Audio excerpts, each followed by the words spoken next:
Hello, this is Capriana Hands from LED Lighting Solutions. Today I am introducing our 20-watt solar-powered LED pole light, a sleek and energy-efficient solution delivering bright illumination while consuming half the energy of traditional incandescent lights. It is ideal for pathways, parks, malls, and more.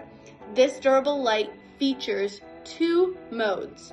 Red mode, which means it will be at 35% brightness for 5 hours, and then it will drop to 10% brightness, but will turn back to full brightness if motion activated. And green mode is it will start at 30% brightness for 5 hours, then it will drop to 10% for the next 5 hours, and then raise again to 20% for 2 hours.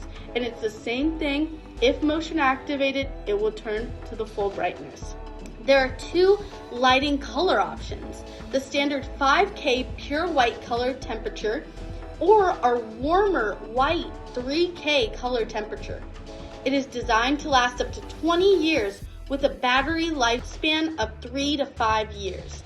It can be enhanced with optional poles, decorative dual head arm brackets, or decorative bases. For optimal performance, we recommend charging it for 3 to 4 days before installation. Thank you so much, and purchase this on our website, ledlighting-solutions.com.